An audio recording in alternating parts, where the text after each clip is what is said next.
ಮನುಷ್ಯನಿಗೆ ಹುಟ್ಟು ಎಷ್ಟು ಮುಖ್ಯವೋ ಸಾವು ಕೂಡ ಅಷ್ಟೇ ಮುಖ್ಯ. ಏಕೆಂದರೆ ಹುಟ್ಟು ಉಚಿತ, ಸಾವು ಖಚಿತ. ಇದರ ಮಧ್ಯೆ ನಾವು ಹೇಗೆ ಬದುಕುತ್ತೀವಿ ಅನ್ನೋದರ ಮೇಲೆ ನಮ್ಮ ಜೀವನ ಅವಲಂಬನೆ ಆಗಿರುತ್ತೆ.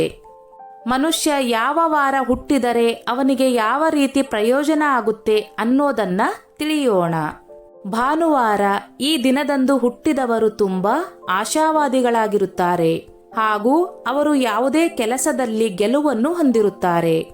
ಭಾನುವಾರ ಹುಟ್ಟಿದವರು ಕಲೆ ಮತ್ತು ಶಿಕ್ಷಣ ಕ್ಷೇತ್ರದಲ್ಲಿ ಅಪಾರ ಗೌರವ ಹೊಂದುವುದಲ್ಲದೆ ಧರ್ಮ ಮತ್ತು ದೇವರ ವಿಚಾರದಲ್ಲಿ ಆಸಕ್ತಿ ಹೊಂದಿರುತ್ತಾರೆ. ಸೋಮವಾರ ಇನ್ನು ಸೋಮವಾರದಂದು ಹುಟ್ಟಿದವರು ಹುಟ್ಟಿನಿಂದಲೂ ಶ್ರೀಮಂತರು ಅಲ್ಲದಿದ್ದರೂ ಅವರಿಗೆ ಯಾವತ್ತಿಗೂ ಅವರಿಗೆ ಹಸುವಿನ ವಿಚಾರದಲ್ಲಿ ದೇವರು ಮೋಸ ಮಾಡುವುದಿಲ್ಲ. ಈ ದಿನದಂದು ಹುಟ್ಟಿದವರು ಶಾಂತ ಸ್ವಭಾವದವರಾಗಿರುತ್ತಾರೆ. ಇವರಿಗೆ ಎದುರಾದ ಕಷ್ಟ ಸುಖ ನೋವು ನಲಿವು ಸಮನಾಗಿ ಸ್ವೀಕರಿಸುತ್ತಾರೆ. ಮಂಗಳವಾರದಂದು ಹುಟ್ಟಿದವರು ದೇವರ ಭಕ್ತರಾಗಿರುತ್ತಾರೆ. ದೇವರ ಆಚಾರ ವಿಚಾರಗಳನ್ನು ತುಂಬಾನೇ ಕಟ್ಟುನಿಟ್ಟಾಗಿ ಪಾಲಿಸುತ್ತಾರೆ. ಈ ದಿನದಂದು ಹುಟ್ಟಿದವರು ಯಾವತ್ತೂ ತುಂಬಾ ಸ್ವಾಭಿಮಾನಿಗಳಾಗಿರುತ್ತಾರೆ. ತುಂಬಾನೇ ಧೈರ್ಯದಿಂದ ಬಂದ ಅಡೆತಡೆಗಳನ್ನು ಯಾರ ಸಹಾಯವೂ ಇಲ್ಲದೆ ಒಬ್ಬರೇ ಧೈರ್ಯವಾಗಿ ನಿಂತು ಎದುರಿಸುತ್ತಾರೆ. ಬುಧವಾರ ಹುಟ್ಟಿದವರು ಕಲೆಯಲ್ಲಿ ತುಂಬಾ ಆಸಕ್ತಿ ಹೊಂದಿರುತ್ತಾರೆ.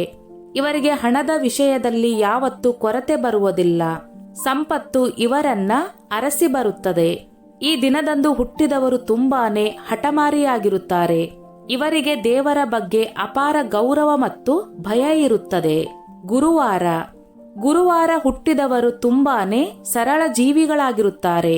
ಅವರು ತುಂಬಾ ಶ್ರಮಜೀವಿಗಳಾಗಿರುತ್ತಾರೆ. ಕಷ್ಟಪಟ್ಟು ದುಡಿದು ಪ್ರಾಮಾಣಿಕವಾಗಿ ಇರುವುದಲ್ಲದೆ ಅವರನ್ನು ನಂಬಿದವರಿಗೂ ಕೂಡ ಅವರು ದುಡಿದು ಹಾಕುತ್ತಾರೆ. ದುಂದು ವೆಚ್ಚ ಮಾಡುವುದು ಅಂದರೆ ಅವರಿಗೆ ಸ್ವಲ್ಪವೂ ಇಷ್ಟ ಇರುವುದಿಲ್ಲ. ದುಡ್ಡನ್ನು ಕೂಡಿಡುವುದು ಮತ್ತು ಅದನ್ನು ಸರಿಯಾದ ಜಾಗದಲ್ಲಿ ಹೂಡಿಕೆ ಮಾಡುವುದರಲ್ಲಿ ಇವರು ನಿಪುಣರು. ಶುಕ್ರವಾರ ಜನಿಸಿದವರು ತುಂಬಾನೇ ಉದಾರ ಹಾಗೂ ಕರುಣಾಮಯಿಗಳಾಗಿರುತ್ತಾರೆ. ಇವರಿಗೆ ದಯೆ ಕರುಣೆ ತುಂಬಾನೇ ಇರುತ್ತದೆ. ಬಡವರಿಗೆ ದೀನದಲಿತರಿಗೆ ಸಹಾಯ ಮಾಡುವುದು ಅಂದರೆ ಇವರಿಗೆ ತುಂಬಾ ಇಷ್ಟ. ಗುರುಗ್ರಹವು ಈ ದಿನ ಹುಟ್ಟಿದವರನ್ನು ಆಳುತ್ತದೆ. ಇದರಿಂದಲೇ ಇವರು ದಯಾಳುಗಳಾಗಿರುತ್ತಾರೆ. ಇವರಿಗೆ ಮಾನವೀಯತೆ ಗುಣ ತುಂಬಾ ಇರುತ್ತೆ. ಸ್ನೇಹಿತರೆ, ಇನ್ನು ಶನಿವಾರ ಹುಟ್ಟಿದವರು ತುಂಬಾನೇ ಅದೃಷ್ಟವಂತರಾಗಿರುತ್ತಾರೆ.